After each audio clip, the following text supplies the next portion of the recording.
Hi guys, Ash here. Welcome into the start of yet another long journey. This time though, we are dropping our Pokemon for pixels and exploring the world of Minecraft. Specifically, the world of Minecraft All the Mods 10, one of the ultimate Minecraft mod packs. We have previously attempted similar challenges in the past with All the Mods 9. However, they didn't end up going well due to real life factors that led to me having to step away from content for a while. But now I'm back and more prepared, excited, and motivated than ever before, so let's get stuck into it. Now, any great Minecraft journey cannot truly begin until you achieve a basic starter house or base setup that allows you access to the resources required to explore and progress further into the game, and that's what we're going to be aiming for today. Our main goals for this episode are 1. Build a basic house. Nothing too fancy, but something safe and functional. 2. Set up some farms, ideally beginning with food farms, then we can add more farms at a later date. And 3. Set up a mine, ready for crucial resource gathering such as copper and iron. Before we can begin any of these goals though, we need to find the perfect starting area. Somewhere that is flat enough for us to build up a base without having to terraform the surrounding area too much, as that can be very time consuming, especially early in a run. Our world spawn didn't quite fit what I was after, so I set off on a journey to find the perfect area. Along the way, we managed to stumble across some sugarcane and some kelp, both of which will be helpful for setting up some farms a bit later. So we grabbed a few pieces of each and continued on our journey. We also came across a couple of villagers with a wheat farm, so we may or may not have helped ourselves to some of their wheat just in case we needed it before we were settled. Before we knew it, the first night was upon us and we were still out in the open, with no safety of a bed for us to skip the night. It wasn't looking good. Nice, we're running out of daylight and that is not good. That's, I think, for tonight, if we get back up here to where the villager place was.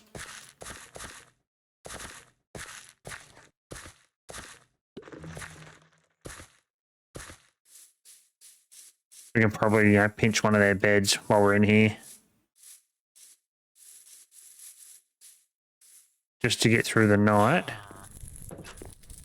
There is no bed in here.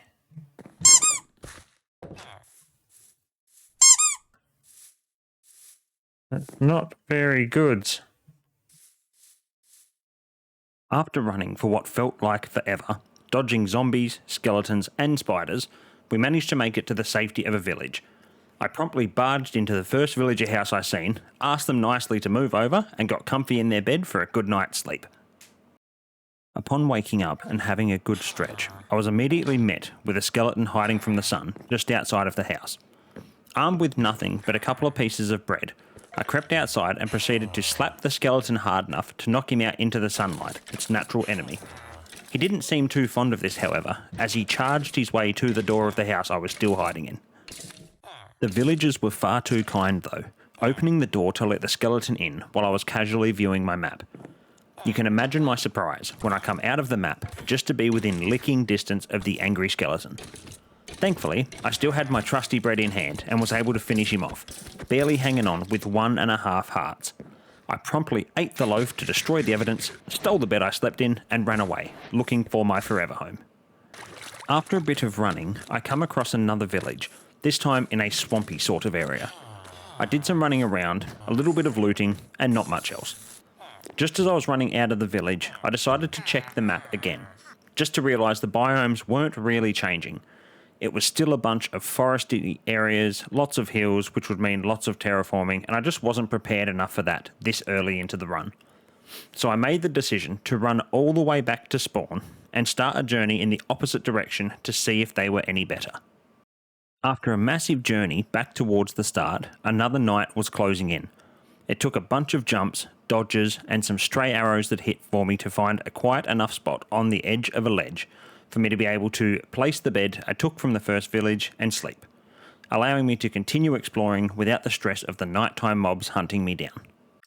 After nearly 40 minutes of running and exploring, I finally found the place I wanted to build my base.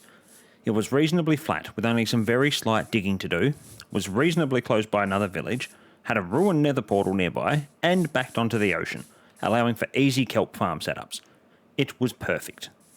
With the spot now found, I got to work getting some basic items set up, such as the crafting table, the bed I took, and some double chests so I could finally clear my inventory that was packed full of things I found along the way.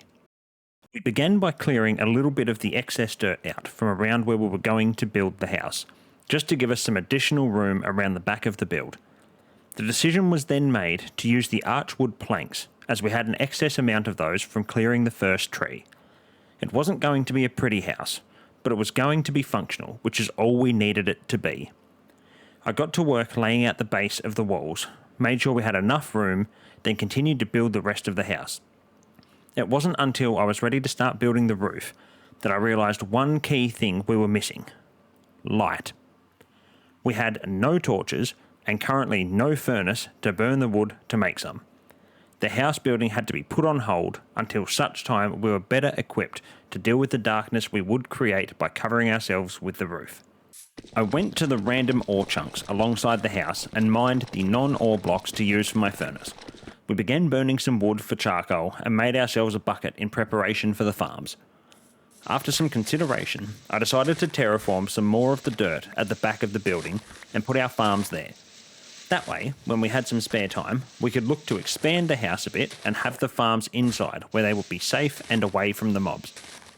During this time, the tree we planted at the front of the house had grown, allowing us to chop it down and prepare the last amount of planks we needed to finish our roof. With a bit of back and forth and a couple misplaced blocks, our house was finally roofed in and complete for now. We jumped into bed for a good night's rest before continuing our work on setting up our food farms. Goal number 1, complete. The following morning, we grabbed our wooden tools, potatoes and wheat seeds and went to plough the fields and plant the seeds. Thankfully, we had enough to complete a full 9x9 wheat farm, which will help in providing food for not only myself, but for the animals we will be luring over at a later time to set up some additional farms. We did only have 4 potatoes, however, so this farm was going to take a bit longer to fill out, but a start is better than nothing. I also set up a mini sugarcane farm as well, just so we could make a start on getting crops grown and ready for when we were going to need them. I prepared some additional spots to plant the sugarcane once some grows and decided that for now, the farms were set and that our second goal was completed. This left setting up a mine as our final goal for the episode. Goal number 2, complete. With 2 of our 3 starting goals achieved, we started to prepare for the final goal, setting up the mine. I figured that I wouldn't want the entrance to be too far away, as it can make it annoying if I'm in and out of the mine a lot. So I ended up digging my 1 block wide pathway out the front of the base, right by where we planted the tree a little bit earlier. That way, it's still reasonably close to base for if I need to do multiple trips in or out. After grabbing a little bit of stone to make a couple of stone picks and making a few more torches, I set off to dig my way down towards the base of the world. It didn't take too long before we stumbled across our first cave. Iron and stuff from, or a cave we can go to explore. And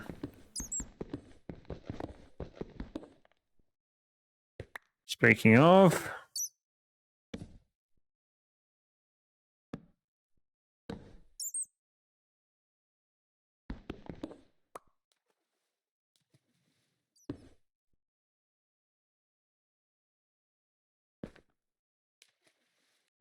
we were running out of torches, but decided to go for an explore anyways.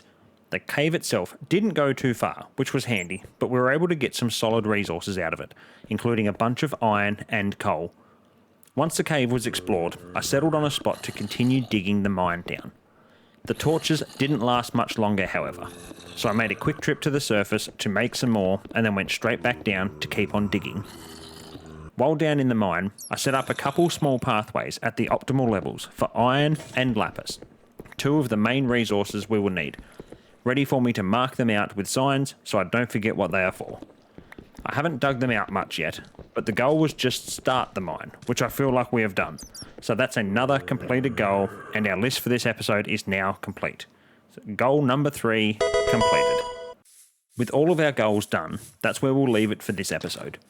There will be a fair few episodes before we start diving into the quest lines, as there's just so many that it can be easy to get lost in them and end up spending hours chasing certain quests and achieving nothing.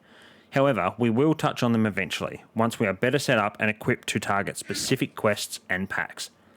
As always, if you guys enjoyed the content, don't forget to subscribe to the channel and ring the bell so you get notified of any new uploads. Leave a like on the video, and I hope to see you guys in the next episode.